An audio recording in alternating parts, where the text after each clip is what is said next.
Vice President Kashim Shettima said that the reforms initiated by President Bola Tinubu's administration will fortify Nigeria's economy for growth and future benefit of all citizens. He stated this during the inauguration of the Outsourced Nigeria Initiative on Monday in Gombe. Meanwhile, former British Council Director in Abuja, David Roberts, said Nigeria's economy, which posted a GDP growth of 3.46% in Q4, cannot be said to be in a mess. Roberts said Nigeria should improve its regulatory institutions, including measures to counter corruption in the face of current economic realities. In a statement, Roberts said Nigeria has good policies in place and should take steps to build confidence in its capacity to regulate and renew efforts to identify and stamp out corrupt practices. So joining us now on the show is Omotola, Chief Financial Expert, Chief Executive of Confederated Facilitators Limited, CFL. I mean, we keep having you to talk about this matter of the economy. Do you see prospects? What are those areas you see prospects in? And I'm sure you'd like to react to what was said by Mr. Vice President Kashim Shettima and Mr. Roberts there, that we have a lot of prospects. It's not in a mess. It grew 3.46%. Yeah, good morning, Rufai. Good morning, Doctor. Yeah. Good morning, Nigerians, and thank you for having me once again. I think the fact that the economy has a growth of 3.4 and the economy is not in recession give us a psychological well-being of ourselves. And that on its own is a merit. Then what are the prospects of this economy? This economy is resilient, and this economy has prospect for further growth. Because if you look at all the industry, you can't get anyone that is saturated as at the time being. But according to what the former British Council President said, talking about corruption and good policies, you know, we keep talking about policies that our policies are good, but it's just a matter of implementation. How well do we implement these policies? And then again, if you look at the issue of corruption, well, corruption continues to be what is associated with Nigeria. And even the president in Qatar have to say that if anybody would want to take bribe, he personally would have to handle that. So I think we have prospect for this economy. Okay, let me go back to the statement by the vice president. He was speaking at an outsourcing initiative program in Gombe, OTNI, and he was saying that, look, the expectation is that Nigerians can benefit more if, you know, other people outsource to Nigeria to make use of the abundant talents available here.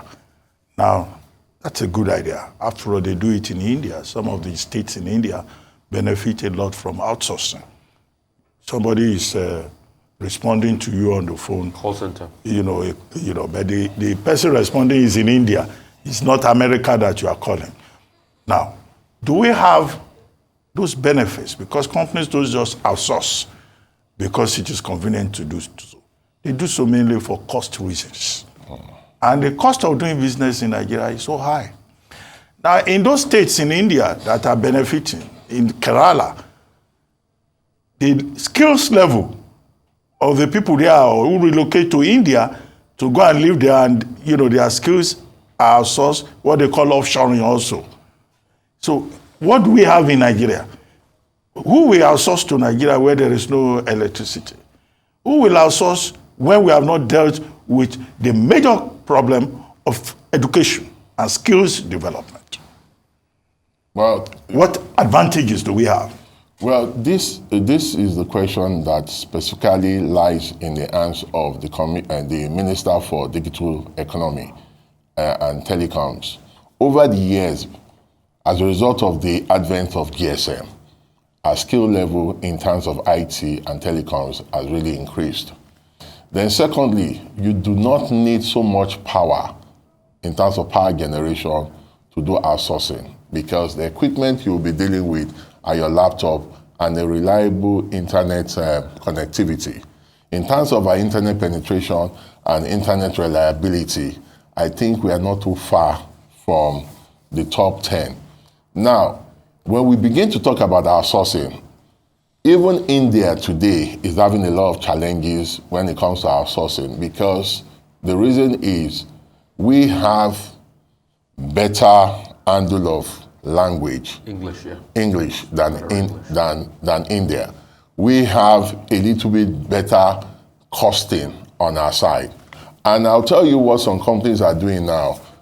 What is really affecting us now in terms of outsourcing is that our people are migrating to other climes. So all these IT graduates that are just leaving school, immediately they are leaving. So what other companies are doing now is that they don't target the Tier A universities again. They go to the interland universities, go and look for their first class graduates and second class 2-1 graduate, and migrate them to Lagos and take them to somewhere that they know that there's reliable electricity, and these people are not thinking about migrating. So you have a whole load of those people. But my own problem is the outsourcing initiative should have been launched in Lagos and not in Gombe. I wonder why it's Gombe, because the Silicon Valley of Nigeria is actually in Lagos. So maybe they're still coming to Lagos, but I believe that if properly harnessed, outsourcing will help our GDP. Oh yes, and just to speak on Lagos and outsourcing, there are many companies that are doing a lot of outsourcing here, probably on the island, and they're feeding very many markets. I mean, it's a veritable industry, and if you know those that are cracking the dollar from outsourcing in Lagos, they don't shout. Yes. I also want to talk about food, which is causing two things. Number one, it's increasing inflation because of food inflation, and the fact that we cannot grow enough food. Only recently we had to get grains from Ukraine that is battling their own challenges with the war. That's number one. And apart from food, the capacity to be able to add value to the agricultural products, because it's not just about agriculture, but it's about the value chain that comes from agriculture. So it's not about just one orange. It's about the juice that comes out of the orange that you can in turn sell for higher. How can we start to push on the value chain? Okay, so you'll see that in recent time, we now appreciate the extent and mismanagement of our foreign exchange can go. And I've seen people talk about what the CBN governor was able to do in terms of MPR. Some people have said it's an overkill. But let's be clear.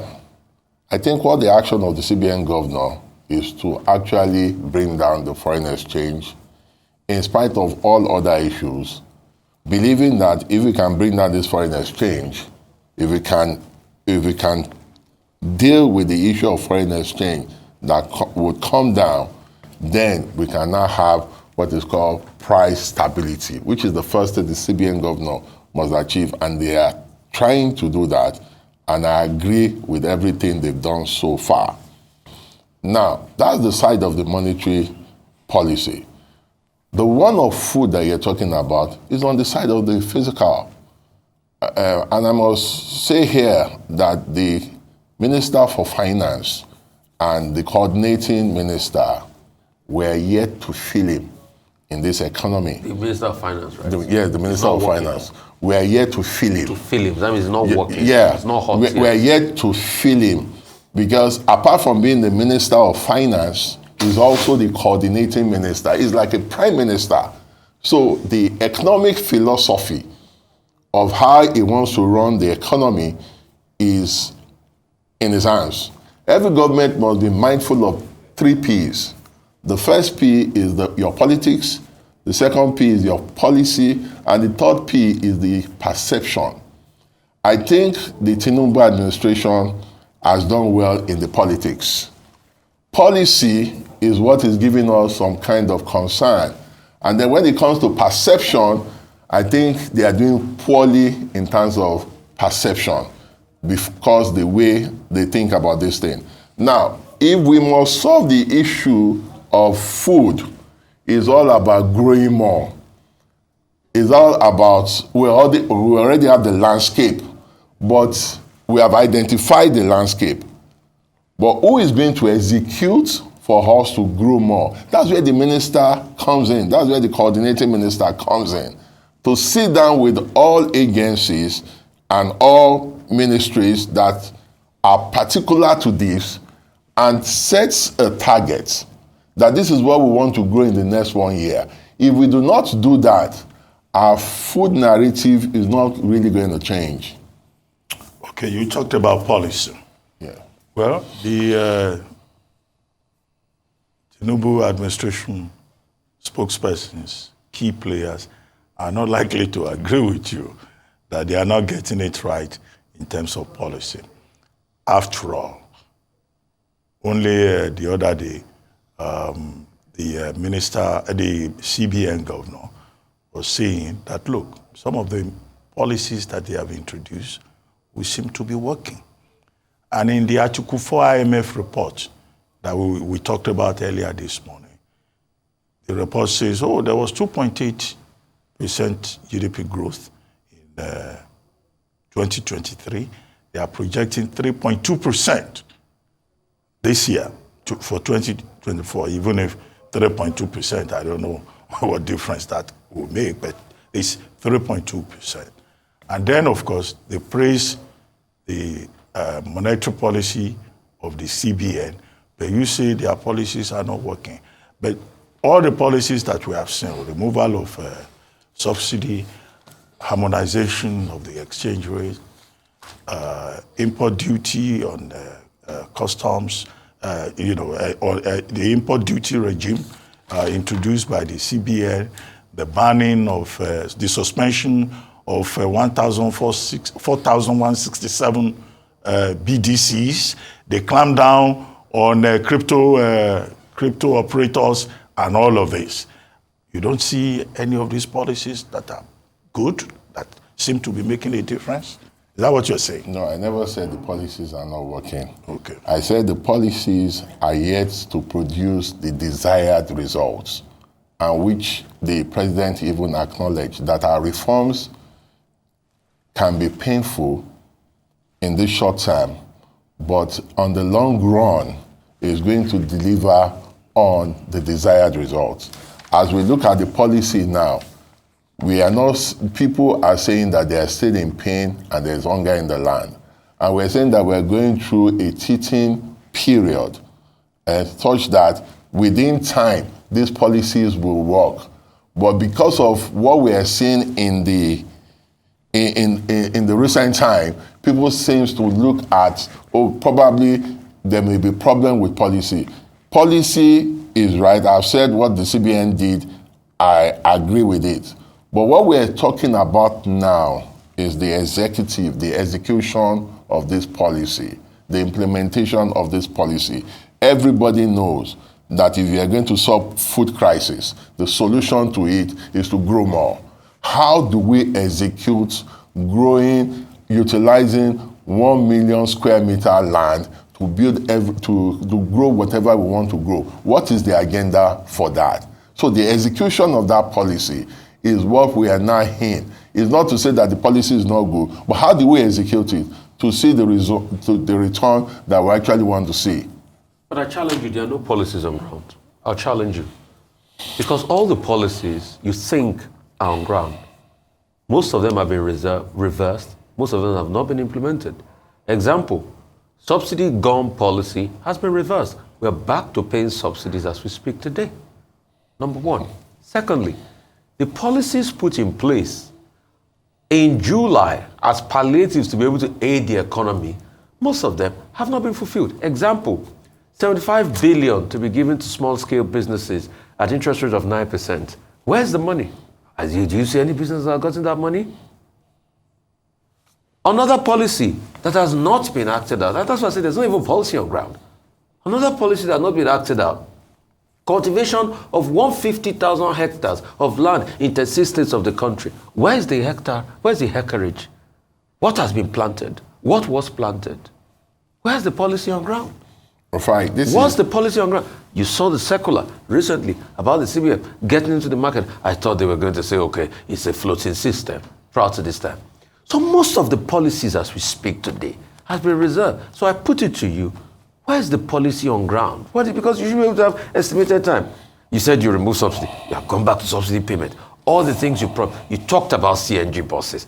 Where are the CNG buses? You talked about the presidential initiative on CNG. Where's the adoption plan of the presidential initiative on CNG? There are no policies on ground. I put it to you. No. Let's debate. Categorically, there are policies on ground. What you are just looking at is the implementation side of this policy. But they've been reversed. If government have not come out, you see, if government have not come out to say they have reneged on the removal of petrol subsidy, you can't say that we now have petrol subsidy. When the landing cost, I put it to you. Hang on a minute. I put it to you. Yes. Empirical facts. The landing cost as we speak today is 1,000 naira. And you are buying fuel in your pumps. In fact, in some places in Lagos, you buy 580. You are buying fuel in your pump 608, 610. The landing cost is 1,000 naira. Look. And the president reneged on it. I'll give you empirical fact again. In July last year, he said, and I quote, "I will hold prices of petrol." He said, so that was a reneging on subsidy removal. So if you want the facts, I've given you the fact. He said it, "I will hold price," and since then, he has held price of petrol. Because you remember, after subsidy gone, there was a first jump in price, and there was a second jump. After the second jump in price, he said, "I will hold price of petrol." And since then, it's been held. No, things don't work that way. NNPC is the sole importer of petrol PMX. And NNPC is a private company. If NNPC is delivering fuel to petrol station and they have not said that they are running at a loss, whatever you say here will not hold any water. Subsidy. No. NNPC is a private company. On paper. No.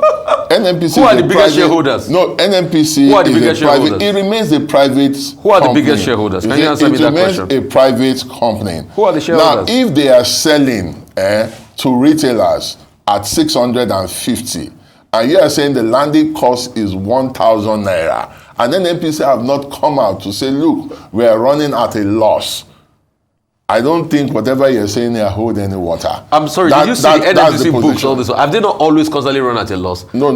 Tell me No. NNPC came back to a position of positive. Now, what I want to tell you, what about the losses incurred over this year? We are running the government. You see, we are running the government. Yes. The government should come out and say, look, we've brought back subsidy. No, but I gave you... If the government have not come out to say that, but I gave, you see, records will hold them liable. Wait a minute. Will hold them liable. As if you're not hearing me. I gave you empirical facts. See, no, they can't be empirical if it's not coming from NNPC. Fact check me. I put it to you. Fact check me. President Tinubu, around July last year, did come out to say we are going to hold prices of petroleum products. Fact check me. Fact check me. Subsidy. Even IMF said it. As far as government is concerned, Dr. Ruben, as far as government is concerned, as a government sitting today, there is no subsidy. Look, even in the Article 4 IMF report, the Article 4 IMF report was referring to subsidies taking about 3% of GDP in Nigeria in 2024. If you say there are no subsidies, what of electricity subsidies? No, you see, electricity subsidy is different from fuel subsidy. The only way you will know that there is subsidy in Nigeria is when you look at the budget of Nigeria and see if there is any provision for subsidy there. Let's close it that way. If you look at the budget and you see if there is provision for subsidy, every other thing we are saying it out of regulation. Okay, just wait. Yes. Just wait. Let me... government, sometimes it's not everything that government they put in the budget puts out. So that's why issues of transparency and accountability continue to come up. But I want to take you back to your 3 Ps.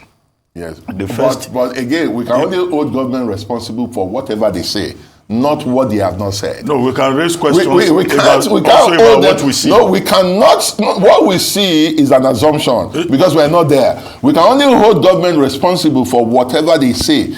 We don't hold them responsible for what they do not say. Okay. Yeah. Government will not tell you, for example, right, that there is a lot of wastage that they are responsible for, right? So they will always tell you that they are doing well. It's the duty of the citizen to raise questions so that government can say more. So it's not that when government says something, you just take it hook, line, and sinker. Absolutely, that's the reason why we're here. And until government says that now subsidy is back. Anyway, can we make that's progress? What we can hold them for. Let's make progress. Yes. You talked about 3 Ps. Yes. You know, in relation to the Tinubu administration. Yes. The first was politics. Politics, yeah. I thought I heard you saying that, you know, the Tinubu administration is doing very well with politics. There's political stability in Nigeria. Are they doing well with politics, with all the political conflicts that we have? Where do you have political conflicts? For the first time in Nigeria, we have political stability. And one of the areas that you will see instability is when you see the National Assembly in constant conflict with the executive. In this administration... Which National Assembly? This one? Yeah, this one. Which conflict with the executive? I'm saying, I'm telling you that there have been a seamless and a very effective relationship between the National Assembly and the executive. So there is political stability in the country. You don't see a National Assembly that is always on loggerhead with the executive. So that gives us peace. So if a National Assembly is a rubber stamp assembly, that's an achievement. No, that's your own assumption that is a rubber stamp. You do understand? That's your own opinion, which you are entitled to. But what we are saying is that when there are work of National Assembly to be done, it's not done in record speed, which is a plus to the executive. An executive should build on that to ensure that, look, the National Assembly is cooperating in a way to make Nigeria grow. So when you now call it rubber stamp, it's an opinion. But what we are saying today is that there's political stability. Because sometimes when you have political instability, it affects everything. I hope you know that Sunday Igboho is back. And he's saying that, you know, he will lead people to protect Yoruba land. Are you aware that traditional rulers in the Southwest met recently, and the traditional rulers said, well, with the Nigerian state not being able to protect their people, they are going to adopt the Juju option, which Obasanjo recommended many years ago as an option for ending apartheid. Are you aware that northern elders and traditional rulers came together and told the government that, look, with the food insecurity in the country, they will get to a point where they will no longer be able to restrain young people in the north who are hungry. And you say that the politics is correct. Everything you've just said are social issues. They are not political issues. These are social issues, and you know that very well. But let's go to the economy. The economy that we are here to talk about is that the president at seated is in the best stead to steer this economy. And he has a philosophy of an expansionary person. That is, I want to do a transformational legacy project. When you look at the coastal road from Lagos to Akwa Ibom, that is going to come up with a PPP agenda for 1 trillion naira, you should be looking at the impact of that project in the Nigerian economy. Now, the president is about transformation. That's his philosophy. And there is no project too big for him to think that Nigeria cannot handle. But what we're saying now is that we now have to begin to execute. The only problem Nigeria has is the area of execution. You remember Vision 2020. All these things are yet to be executed. Housing, electricity, food, shelter, all those things. Now we need people that can execute. The president has appointed ministers, and I can tell you for free, the president have allowed these ministers to show how well and how good they can perform. I tell you, if by December things does not turn around, 70% of the ministers will be sacked. But it's the kind of person that we have appointed these people. Let's give them time to run, to show the skills that they have. Let's not ambush them. Let's not say, look, within 3 months, these people are not doing well. What the president, and when I talk about the issue of perception, look at how the president speaks. The president speaks as a chief executive. His handlers speak on other things. He comes and says, I accept the responsibility. And immediately he said that, the whole nation agreed that he has come to say, I accept the responsibility. There are 2 E's in life that everybody will always talk about, excuses and execution. When people give excuses, it's because they have failed. But when people execute, it's because they have succeeded. So the president understands that he's the chief executive. He would never come and give any excuse for not performing. He is going to execute and he's going to deliver. That is his mindset. Now, he may not start very well. So he has not started well. Look, you may think he's not started. The he has not figures started are well. That That he has not started well. Listen, Rufai. You accept he has not started well? No, I'm not. Rufai, wait. The way a bamboo tree grows is different from the way a cassava tree will grow. So he's a bamboo. I'm telling you, a bamboo tree take years for you to see any significant growth in it. But when the bamboo tree is going to come out, it becomes everlasting. But when you plant cassava, you begin to see that it grows. Now, someone has come to tell you that my agenda is renewed hope. Anybody that is thinking must know that before anything can be renewed, it has to expire. Okay. So I would like to put forward some points. I think the word you were looking for when Dr. Abati told you of all these political headwinds is socio-political, not social problems.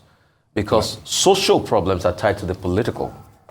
And when you check... Tied also to the economy. And when you check all the indices today, Nigeria is not doing well politically.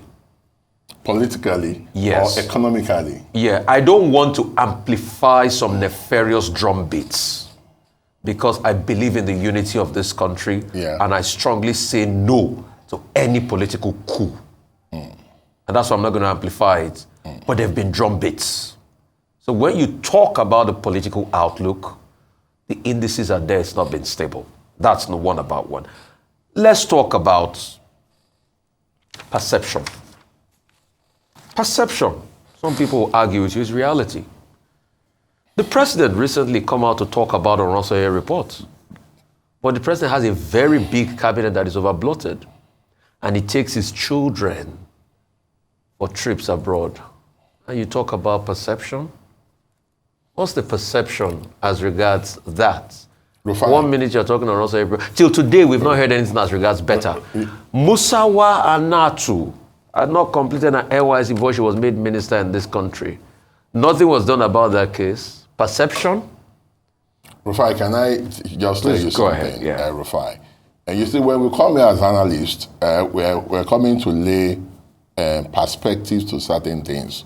When you talk about the president going out with his children, that is leadership style. Okay. You look at it and give it to leadership style. You don't come here and be talking about that. On taxpayers' money? Listen, Rufai, he has absolute power to his leadership style.